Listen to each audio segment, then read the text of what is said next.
Hey everybody, Jason Puckett here with Philip Turner. You've probably seen the video. We've shared it going around on Twitter right now that Austin Police Chief Art Acevedo responded to. Philip is the man behind the camera in that entire video that you hear talking with police. He's joining us here in the newsroom now to kind of walk us through what happened during that encounter and ask a number of questions. If you do have any other specific questions, make sure you post them and Kirby will run them over here for us so we can ask Philip those as well. But I'm going to bounce around behind the camera. So Philip, first off, I guess let's just start with, and you can look right at me.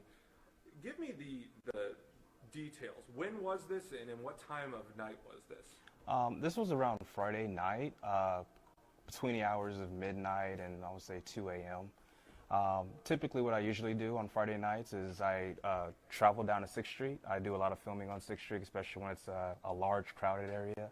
And typically my routine is if I see a traffic stop along the way, I'm going to get out and film it.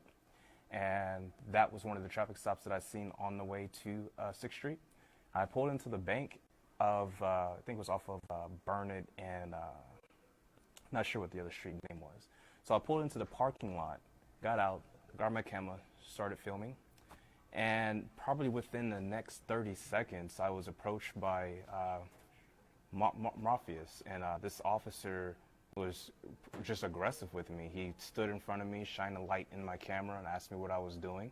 I think it was quite obvious what I was doing. I had a camera in my hand, the red light record button was on, and I was pointing at the traffic stop. And he pretty much says, I don't want you to interfere with this traffic stop. I typically don't say anything at traffic stops. I just silently record. That's my routine. I asked the officers, what was it that I was doing that was interfering? And he would not tell me. And as the night went on, I found out that the officer kind of had this, I guess he had a vendetta against cop watchers or something like that, because he was like, I'm not scared of you guys. Some of these cops out here are scared of you, but I'm not scared of you. And I mean, what do you mean you guys? You guys with cameras, you guys that film. It's none of your business what we're doing here. And I would have to disagree, because I think it's my business to document police activity. You said the term cop watcher. Is that how you would describe yourself? Yes. What I guess, I think I was reading a little bit online. You've had many of these encounters in the past, correct? Right. How many would you have to say? Sad to say, maybe about 8, 10. It's been way too many to count now.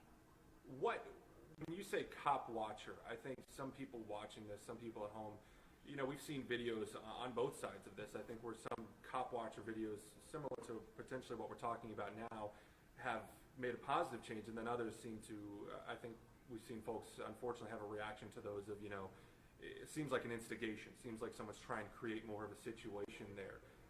What's your response to kind of that side of things? Pretty much when it comes to cop watching, everyone has their own style. Everyone has their own way of doing things.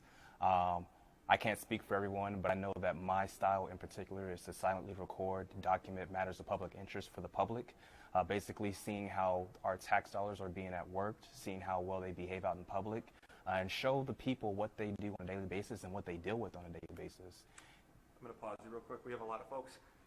For those folks just joining in, Philip, we posted a video, and APD Chief Art Acevedo has come out and publicly denounced the actions of a couple officers in a video that Philip was on the other side of the camera filming this interaction, and it started with him stopping to film a traffic stop. No arrest was made in this case as far as Philip was concerned, but again, Chief Acevedo has come out and denounced that, and APD announced they're going to be investigating this, have more on it tomorrow. So Philip right now is just kind of walking us through the scenario, what happened, and we'll have a link to that video online for you as well. So I guess the thing I want to ask, I took notes as I watched this whole thing. You had edited a 30-minute version, but how long was this actual encounter? 58 minutes. 58 minutes. When you stopped to film this traffic stop, what was your kind of intention, your purpose at that moment? Just basically documenting a police encounter. It's basically my routine. I just sit there silently recording. I don't say anything to the officers. If I have any questions, I always wait for the traffic stop to end before I ask any questions. Basically just giving the viewers, an idea of what's going on in their community. We see all these lights and sirens. What's going on? So basically what I do is I get out and I videotape it, post it online for people to see what's going on in their community. And at that instance, I wasn't for sure what was going on. I just assumed that it was just a routine traffic stop. I wasn't expecting anything of it. until that officer approached me. Had you ever had a situation like that where an officer approaches you and starts kind of interfering with your recording? Yes, I've actually had another incident. This was actually out in Cedar Park, Texas, not too long ago. I want to say it was about maybe a year or so.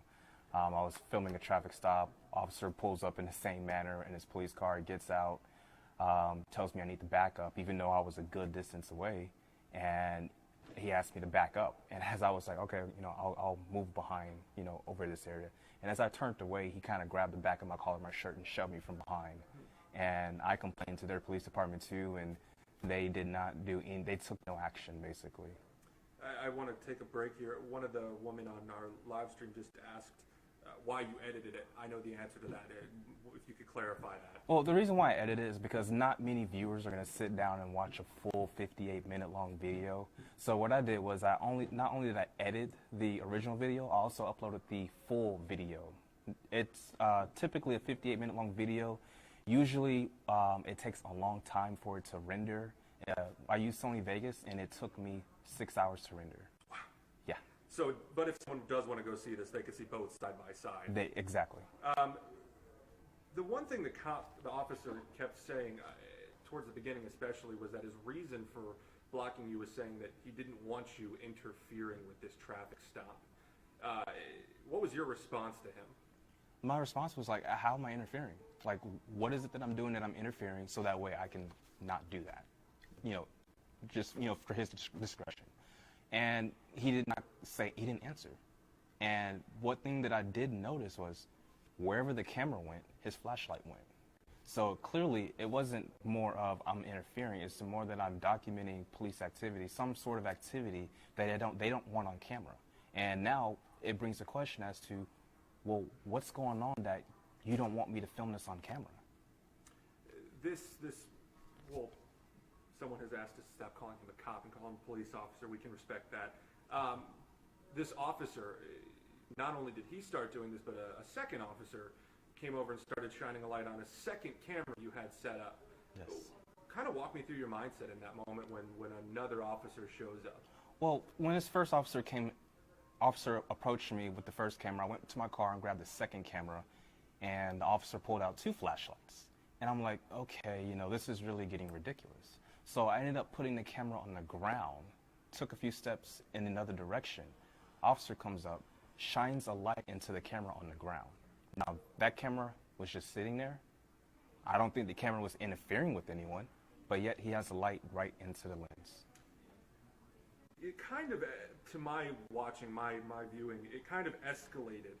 I jotted down about 16 minutes into your edited video when they start officially saying, we are giving you a lawful order to not, and I think you tilted down, they literally put a line in the sidewalk and said, we're giving you a lawful order not to cross this line. As someone who's done this often, what's running through your head about this lawful order that's now presented to you? Well, 1, it's not a lawful order. 2, I was just thinking, let me not give these officers any reason to arrest me, or let's not let this incident get physical in any manner. So I was like, I'm going to be respectful and not cross this line. I'm not going to sit here and, play the back and forth game. I'm just going to do what I normally do, is try to film, but do it from a place where I won't be harmed and officers would not have to use force. Were you willing to get arrested if it came to that? I would be willing to do that, but the thing about it is I had prior engagements the next day, and I couldn't afford to get arrested. But any other day, I knew the APD policy on filming on public sidewalks or pretty much any area that the public has the right to be. And I knew I was within that area. At the end, or I guess towards the end, before the tow truck showed up and everything, it sounded like you really just kind of wanted to get back to your car. Yes. Talk me through that. And at this point, we were about 5 feet away from the car. Right behind the officers were a few bushes, and on the opposite side of the bushes was my car. And I was like, look, the guy's already been arrested. He's been taken to jail. I just want to leave at this point. Well, we're not done with our crime scene yet. The tow truck's not here, but when a tow truck gets here, tow the car, and the tow truck leaves, then you're allowed to go. The response that we've already seen from Austin Police Chief, Art Acevedo, have you ever seen a police chief respond to one of your videos like this? No, not at all. And I think a lot of it has to do with the secret meeting that the police chief had with his supervisors. It was like a leak audio that happened.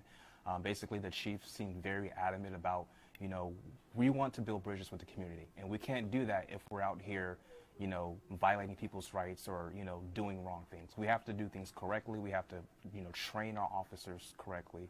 We have to make sure that these officers are going to go out and serve the community correctly.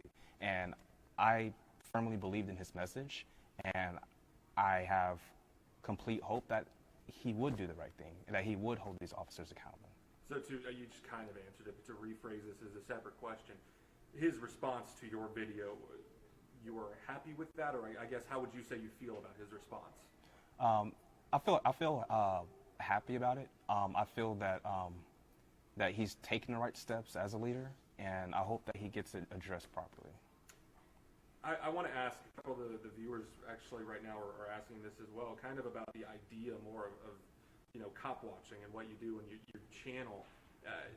Do you only post, this is a question on here, do you only post negative interactions? Have you ever had a positive interaction with an officer that you posted? Yes, I actually had quite a few positive interactions. I've had some positive interactions at a Cedar Park, Hutto, Grand Prairie. I've had those interactions online, and all those officers, they would come up to me, they would always inquire, like, hey, what are you doing? Oh, so that's what you're doing, why are you doing it? And I explain to them while I'm doing it. And they don't ask me for ID, they don't tell me to back up, because well, you're not doing anything wrong, we just kind of want to know what you're doing and, why you're here. We just want to make sure, because, we're handling a scene here, and we just want to make sure you're not, in any way going to interfere. And again, you've answered many parts of this question already, but as a separate question, why? Where's the motivation to do this come from? Why do you go out and kind of put yourselves in these situations that could potentially turn out in many different ways? And that's the question that I ask myself every day whenever I do these things, starting from the moment when I first started cop watching. Usually it came from an experience. When I was out in Cedar Park, I got pulled over, searched. I thought it was unlawful, and I videotaped it, put it online, understood people's concerns, and I realized, what, a lot of people go through this, not just me. So I ended up going out and recording, basically just holding officers accountable for their actions, making sure they're abiding by their policy, make sure they're following the law, make sure they're not violating anybody's rights, and basically they are more than likely not to do those things if they know they're being documented and recorded, or if there's another witness on stand or watching by. But if there's none of that, officers can do pretty much anything they want, and hopefully we want them to do the right thing, but sometimes we all know that's not the case. Is this one of those jobs that, in the perfect world, you would hope that you wouldn't have to do this at some point? Yes, I really wouldn't like to go out and do this, but I feel like it's very important, basically to just get the message out saying, hey, we have a First Amendment right to record police activity. We want to hold our police officers accountable for their actions. We want to make sure that they're doing the right thing. But from what we've seen from the media, we've seen the negativity, we've seen the positive. But however, sometimes the negativity doesn't always get addressed properly. The actions are not just as far as the actions from the officers. So I feel like I have a duty to the community to go out and film police officers and make sure they're not going to violate people's rights, mainly the First Amendment. The First Amendment of the Bill of Rights, the U.S. Constitution, is the first right to basically have the freedom of press. We have the right to go out and document public officials on public properties in the dispatch of their duties, and we have the right to hold them accountable. Basically, bring their actions to the light, show the public what they're doing, and letting the public, like, hey, okay, this is my tax dollars at work. I want to make sure my tax dollars are being used properly. Okay, so this is the equipment that's going into the police department. Okay, I see that, so they're using that properly. Okay, so this is how they're interacting to the people in my community. Okay, that's excellent. I like to see that. But however, that's always not the case. So whenever there's something negative that happens and the community sees that, the community can voice their concerns so that way there's no question that this incident may not happen again. Because we all know we don't want things to end up to where, the DOJ has to come down and do an investigation on police department. Doing things like this can actually limit that. We can actually try to change things within the community before things get out of control. I think that answers the bulk. If anybody else has more questions on Facebook right now, feel free to type them in as a question form. I'll try to get to them. But the kind of going back, the beginning, you quoted to these officers themselves a policy.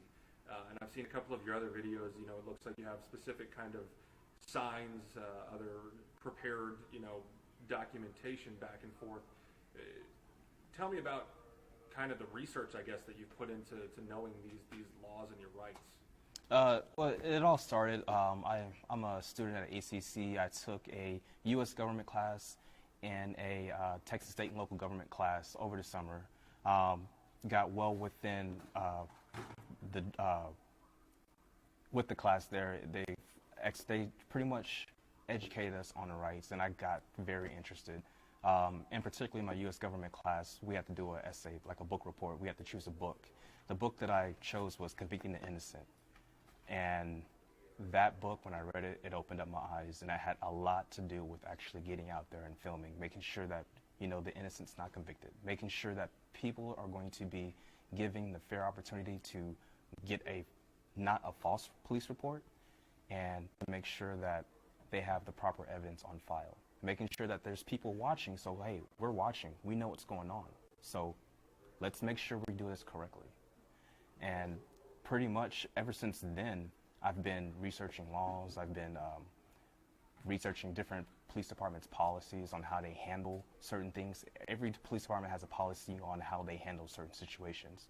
Austin Police Department actually has a specific policy on how to handle photographers, and it's 302 pages 122 and 123 in their manual, and it's called Interaction with the Community. Now, the first section talks about how the Austin Police Department and the City of Austin understands, respects, and acknowledge that people have the First Amendment right to record police officers in the dispatch of their duties. It even goes as far as to listing locations, places that they have the right to be and what they have the right to film. And then the next section describes what they're not allowed to do. Now, that section that they're not allowed to do, they do that more often from just my concerns, just from what I filmed. I'm going to ask you a couple rapid fire here that are kind of, I think, easy answers. I'm trying not to block it, but hopefully they can hear me this way. Right. Can we pause just for 1 second? Yeah. Okay. All right. He's talking to his son over there for those watching. Do you have any way of judging which ones of these you do or don't stop for? Basically, those who are being pulled over, those who are being interviewed, do you in advance know or are looking for certain types of people, or are you just basing it off of what you see when you pull up on a scene? Yeah, I would love to have a police scanner, because some areas have police scanners, so they know, hey, there's a traffic stop, let's go over here and film it. Austin has theirs encrypted. A lot of the surrounding cities have theirs encrypted. So it's just basically like you just drive and you see lights. And basically from that point, I decide, okay, do I have enough time to stop and watch this, or do I hurry up and need to get to my destination? Most times I have to hurry up and get to my destination because I don't have the time to go out and stand there and film it. But whenever I do have the time, I do make the effort to go out and just kind of cruise around and look out in the streets to see if I see flashing lights. And then at that point, I get out and film. You said this earlier, but I think some folks joining now, I want to re-ask. In a normal situation, or I guess an ideal situation of what you're trying to do here, would you even make contact with the officers? Not unless it's necessary. Like if I'm watching a situation, usually I kind of get a good feel of what's going on. I've been doing it for 2 years now, so there's different key things that you can see right off the bat just from observation. If it's a DUI stop, if it's the person's in control of an illegal substance, or if it's a warrant or anything like that, you can be able to tell by just observing. But from this traffic stop, I couldn't even tell what was going on because I had a bright light in my face. I couldn't tell if the driver was being arrested for a warrant, or if there's drugs being circulated around in the area, or if it's a DUI. I wouldn't even know that because the officers were shining light in my face. But typically, people in the community would like to know what's going on. So hey, if I hear about drugs in the area, I'm going to be more cautious in that area. Or if I see that, oh, there's people getting pulled over for DUI in this area, I'm going to be more cautious in this area. So people have the right to know what's going on in the community, and I like to document it and film it. And if I don't get a good idea of what's going on, I would ask officers like, hey, would you mind explaining like what happened or why the driver was arrested? You don't have to disclose the name or anything like that. Just, just like minor details of the situation. Sometimes sometimes the officers will tell me. Sometimes they won't. Sometimes they'll tell me, hey, just go to the police department, file an open records request, and you'll find out information then. So sometimes I do that. Sometimes I don't. Like I said, the officers would tell me on the spot. I think two last questions for real this time. Mm-hmm. Do you ever have any sort of comparisons to kind of that Nightcrawler-esque attitude, you just showing up at these scenes and recording regardless of what it is? Well, I'm not going to say I actually watched that movie. I wouldn't say I'm that much of a fanatic as far as getting things on film. However, I would like to say that I like to document things very well so that way there's a record of things, because you never know what may happen. You might want to get a solid record of what happened, so there's no question about what happened that night. So there's no people wondering like, well, what happened? What did he do? Like, there must have been something else that happened. So basically what I did was I uploaded a series of videos, an edited version, a fully unedited version, footage from the second camera, and dash cam from my car pulling up to the stop. So people can get a good idea of exactly what happened and what was accounted for. And the last question here, just kind of circling back to what, I guess is growing the most interest in this video, Chief Aceveto's tweet there. From what you're saying, it almost seems like the chief of such a big police force already kind of responding to this in a way that is calling out the officers is kind of the ideal, I guess, almost what you'd like to see in a situation like that. Yes, and that's the type of leadership that we need from all police officers. Police chiefs and officers and supervisors from all over the country, because this way we can at least address the problem and get it fixed before something serious happens. Because we've seen across the board of, some officers arresting journalists, cop watchers of that nature, and we can probably get a hold of this and put an end to it. Thank you so much for taking the time. That's all the questions I have. Is there anything else you would want to add? Basically, I have been cop watching in the Austin area for a long, long time. I have filed at least 6 complaints just off the 302 policy that they have. I have 6 complaints here that I have filed within a 1.5-year time period. All of them came back unfounded.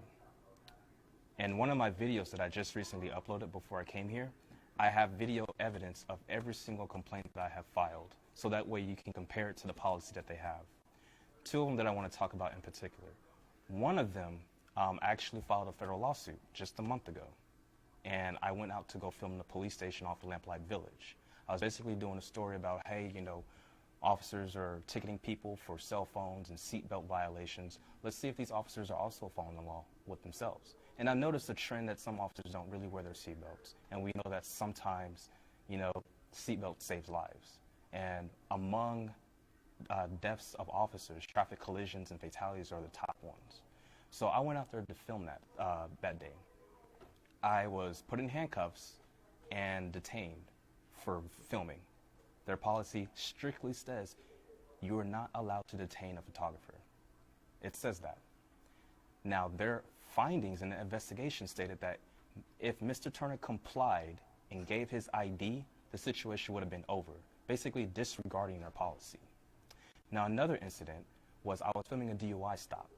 The officer on scene was cool. He said, hey, you'd mind stepping this way? We're going to use this area to film, to conduct a DUI field sobriety test. I said, no problem. I stepped back, clear enough, started filming, and then all of a sudden I have this influx of officers coming up.